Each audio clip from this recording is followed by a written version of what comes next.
Before the modern world, before nations, before empires, before borders as we know them, there was Rome. From a small settlement on the banks of the Tiber River to the most powerful empire the ancient world had ever seen, Rome did not just conquer lands, it reshaped civilization. It built roads that connected continents. It created laws that still influence governments today. It engineered monuments that defy time itself. But how does a village become a superpower? How does a republic become an empire? And how does an empire that ruled for over 1,000 years fall? This is not just the story of battles and emperors. This is the story of ambition, of power, of corruption, of innovation, of survival. This is the story of generals who defied the Senate, of emperors who ruled as gods, of citizens who believed they were eternal. This is the rise, the dominance, and the collapse of the greatest empire in ancient history. Welcome to the Complete Histories. This is the Complete History of Roma. The Rise and Fall of the Roman Empire. Part 1. Foundations of Power, Geography, Culture, and Early Structure. The story of Rome is not merely the story of conquest. It is the story of how geography, social structure, military organization, political innovation, and psychological identity combined to produce one of the most durable and influential civilizations in human history. To understand the rise and fall of the Roman Empire, we must begin long before emperors, before legions crossed continents, and before marble monuments dominated the Mediterranean world. Rome did not begin as an empire, it began as a geographic advantage. Located in central Italy along the Tiber River, Rome occupied a position that was both defensible and economically strategic. The Italian peninsula itself functioned almost like a natural fortress. The Alps formed a partial northern barrier, slowing invasions from continental Europe. The Apennine mountain range ran along the length of the peninsula, dividing but also protecting regions internally. The surrounding seas connected Italy to trade networks across the Mediterranean.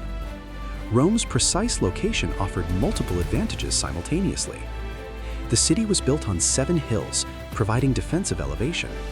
The Tiber River enabled trade and transport while also serving as a natural obstacle against attackers. Unlike coastal cities that were vulnerable to sudden naval assaults, Rome was positioned inland but close enough to benefit from maritime commerce. This geographic positioning meant that Rome had access to trade routes without constant exposure to piracy or invasion. Geography did not guarantee dominance, but it created the conditions for growth without early annihilation. According to Roman tradition, the city was founded in 753 BC by Romulus, who killed his twin brother Remus after a dispute over where the city should be built. While this account is mythological, its symbolic meaning is revealing. Rome's foundational story is rooted in conflict, ambition, and the idea that greatness emerges from struggle. Roman identity from the beginning was associated with strength, endurance, and the acceptance of violence as a tool of destiny. Historically, early Rome was influenced significantly by the civilization of Etruria to the north. The Etruscans were more urbanized and technologically advanced than early Roman settlements. They introduced architectural techniques, religious rituals, symbols of political authority, and urban infrastructure planning. Rome did not resist these influences. Instead, it absorbed them and restructured them according to its own needs. This pattern would define Rome's expansion for centuries, conquest followed by assimilation. In its early monarchical period, Rome was ruled by kings. However, in 509 BC, the Romans expelled their final monarch and established a republic. This transformation was revolutionary in the ancient world. Instead of concentrating power in a single ruler, Rome created a complex system of shared authority. Executive power was held by 2 consuls elected annually. The Senate, composed largely of aristocratic elites, functioned as an advisory body with substantial influence over foreign and financial policy.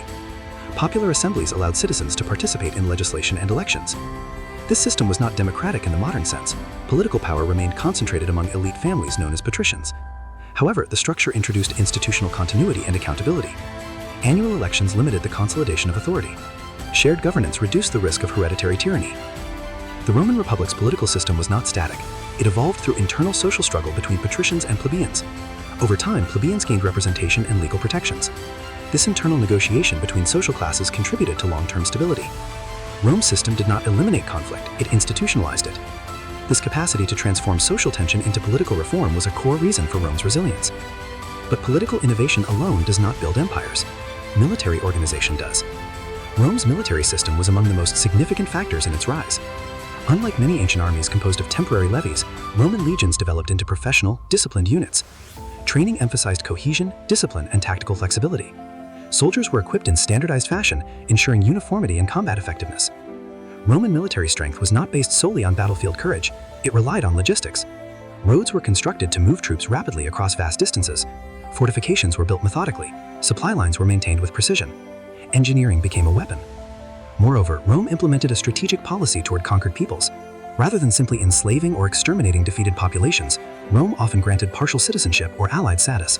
This expanded Rome's manpower base. Former enemies became soldiers within the Roman system. Over time, this approach turned conquest into integration.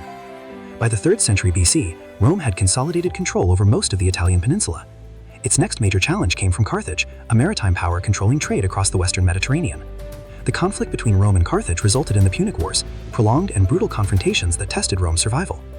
During the Second Punic War, the Carthaginian general Hannibal executed one of the most daring military campaigns in history, crossing the Alps with war elephants and invading Italy itself. Hannibal inflicted devastating defeats on Roman armies at battles such as Cannae. Yet Rome did not surrender. Instead of seeking peace after catastrophic losses, it adopted a strategy of the Tritian. It avoided direct confrontation with Hannibal when necessary, and instead attacked Carthaginian holdings abroad. Rome's response to crisis reveals a defining characteristic: institutional endurance. Individual armies could be destroyed, generals could be defeated, but the state persisted. The Republic mobilized new forces repeatedly. Eventually, Rome carried the war to North Africa and defeated Carthage decisively in 146 BC, destroying the city completely. With Carthage eliminated, Rome became the dominant power in the Mediterranean basin. However, expansion brought profound transformation. Massive wealth flowed into Rome from conquered territories. Slavery expanded dramatically. Large landowners accumulated enormous estates worked by slaves, displacing small farmers. Economic inequality intensified. Veterans returning from war often found themselves without land or livelihood. At the same time, military reforms gradually shifted loyalty away from the Republic and toward individual commanders. Generals promised land and rewards to soldiers. Armies became personally loyal to their leaders. This shift laid the groundwork for civil war. In the 1st century BC, political competition grew increasingly violent. Reform efforts by leaders such as the Gracchi brothers ended in bloodshed. Political norms eroded. Eventually, one of Rome's most successful generals, Julius Caesar, emerged as a transformative figure. After conquering Gaul, Caesar commanded enormous popularity and military loyalty. In 49 BC, Caesar crossed the Rubicon River with his army, initiating civil war. His victory led to his appointment as dictator for life. This concentration of power alarmed the Senate. In 44 BC, Caesar was assassinated by a group of senators who claimed they were defending the Republic. Instead of restoring stability, his assassination accelerated collapse. Civil wars resumed. Out of the chaos emerged Augustus, who consolidated power carefully and strategically. In 27 BC, he established the Roman Empire while preserving the appearance of republican institutions. Authority became centralized, but cloaked in tradition. This marked the beginning of a new phase, not the end of Rome, but its transformation. The Republic had risen through shared governance and disciplined expansion. The empire would rise through centralized authority and administrative sophistication. And yet, embedded within its strength were the seeds of its future fragmentation. The rise and fall of the Roman Empire. Part 2, the imperial system, power, administration, economy, and the height of Rome. When Augustus consolidated power in 27 BC, Rome did not suddenly abandon its past. Instead, the empire was built as a careful evolution of the Republic. Augustus understood that Rome feared kingship. Therefore, he avoided overt dictatorship and instead presented himself as princeps, first citizen. Behind this modest title, however, lay near absolute authority.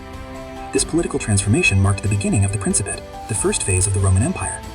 It was a system based not on overt autocracy, but on controlled stability. Augustus restructured the military, reorganized provincial administration, stabilized finances, and initiated a long period of relative peace known as the Pax Romana. The Pax Romana was not the absence of war. Rome continued to expand and suppress revolts, but internally across its core territories, there was remarkable order.